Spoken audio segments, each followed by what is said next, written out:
মই এতিয়া আজিৰ কেবিনেটত গ্ৰহণ কৰা তিনিটা বিশেষ গুৰুত্বপূৰ্ণ সিদ্ধান্ত আপোনালোকক জনাব খুজিছোঁ। আজি আমাৰ ৰাজ্য চৰকাৰৰ কেবিনেটত অসম চৰকাৰৰ কৰ্মচাৰী আৰু আমাৰ পেঞ্চনাৰসকলৰ বাবে 2% ডিয়াৰনেছ এলাউন্স আমি ঘোষণা কৰোঁ।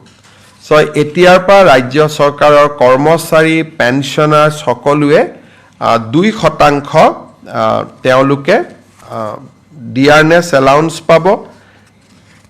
1/1/2025 পৰা ই কাৰ্যকৰী হ'ব। আমি এই মাহৰ দৰমহাত বিহুৰ আগতে পোৱা দৰমহাত 2% দিয়ে সংলগ্ন কৰিম, কিন্তু যেটো এৰিয়াৰ সেইটো আমি এপ্ৰিল আৰু মে দুটা মাহত আমি তেওঁলোকক দিম। আজি এটা কেবিনেটত সিদ্ধান্ত গ্ৰহণ কৰা হয় যে অহা প্ৰথম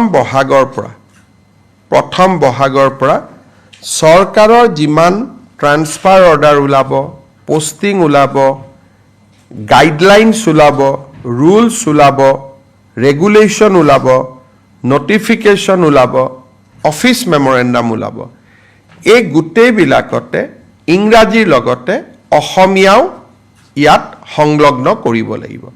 তাৰমানে দুখন নটিফিকেশ্যন ওলাব, এখন ইংলিছ, এখন অসমীয়া। কেছ হ'লে, লিগেল প্ৰব্লেম হ'লে সি ইংলিছখন মান্য হ'ব, কাৰণ লিগেল লেংগুৱেজৰ কাৰণে ইংলিছখন।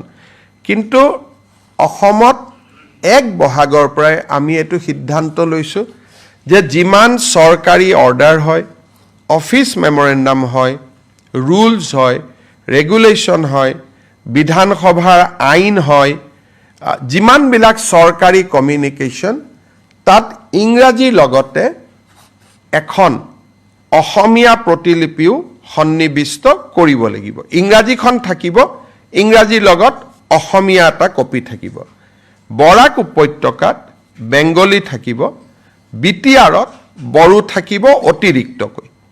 অৰ্থাৎ বৰাক উপত্যকাত বঙালী থাকিব, বিটিএডিত বড়ো থাকিব, আৰু সমগ্ৰ অসমতে ইংৰাজী আৰু অসমীয়া।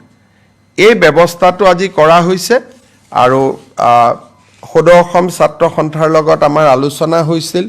জাষ্টিছ বিকে শৰ্মা কমিটিৰ এইটো অনুমোদন আছিল।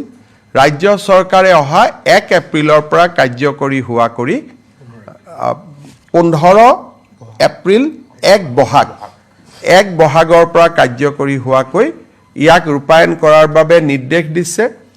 আমি চৰকাৰী অফিচাৰসকলক কৈছোঁ যে প্ৰথম অৱস্থাত ভাচিনী বুলি এটা এপ আছে, য'ত অসমীয়া, বড়ো, বেংগলী তিনিটা ভাষাই উপলব্ধ হয়, তাক ব্যৱহাৰ কৰক, আৰু লাহে লাহে তেওঁলোকে নিজাকৈ লিখিব পৰা হৈ যাব।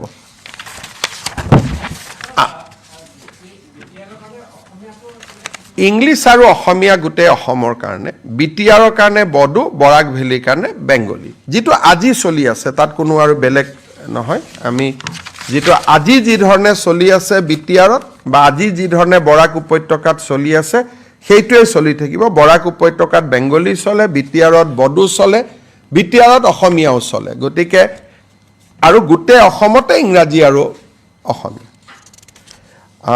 ৰাজ্য চৰকাৰে আজি আমাৰ 2খন প্ৰপ'জ ৰিজাৰ্ভ ফৰেষ্ট, পাগলীজৰা আৰু নায়েক গাঁৱক আমি ৰেভিনিউ ভিলেজলৈকে কনভাৰ্ট কৰোঁ, কিন্তু তাৰো ভিতৰত 280 হেক্টৰ আৰু 180 হেক্টৰক লৈ 2খন ৰিজাৰ্ভ ফৰেষ্ট কৰিবৰ বাবেও ৰাজ্য চৰকাৰে সিদ্ধান্ত লৈছে।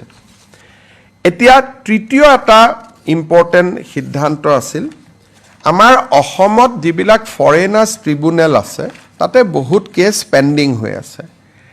এই কেছবিলাকৰ ভিতৰত 28,000 এনেকুৱা ব্যক্তি আছে যাৰ উপাধি কোচ ৰাজবংশী লোকসকলৰ সৈতে মিলে।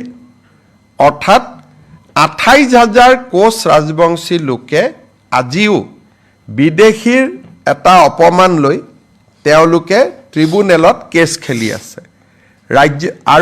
ৰাজ্য চৰকাৰে বিশ্বাস কৰে যে কোচ ৰাজবংশী অসমৰ এটা খিলঞ্জীয়া কমিউনিটি, কোচ ৰাজবংশী অসমৰ সংস্কৃতিৰ এক এৰাব নোৱাৰা অংগ আৰু সেইবাবে আজি ৰাজ্য চৰকাৰে সিদ্ধান্ত লৈছে যে কোচ ৰাজবংশী লোকসকলৰ বিৰুদ্ধে যি বিদেশী ন্যায়াধিকৰণত কেছ চলি আছে বা তেওঁলোকৰ নামৰ বিপৰীতে যি ডি ভোটাৰ লাগি আছে তাক তৎকালীনভাৱে এই গোচৰবোৰ প্ৰত্যাহাৰ কৰিবলৈ আজি ৰাজ্য চৰকাৰে সিদ্ধান্ত লৈছে এইটো এটা কোচ ৰাজবংশী কমিউনিটি বহুত দিন তেওঁলোকে কষ্ট খালে আৰু এই কমিউনিটিৰ মানুহবোৰ বৰ দুখীয়া গতিকে আজি তেওঁলোকৰ আমি এটা ঐতিহাসিক সিদ্ধান্ত লৈছো যে কোচ ৰাজবংশী কমিউনিটিৰ গাত এতিয়াৰ পৰা বিদেশী লেভেল লাগি নাথাকিব তেওঁলোকৰ বিৰুদ্ধে চলি থকা সকলো গোচৰ ৰাজ্য চৰকাৰে ট্ৰিব্যুনেলৰ পৰা প্ৰত্যাহাৰ কৰিব সো তিনটা ইম্পৰ্টেন্ট ডিসিশন আছিল 2% ডিএ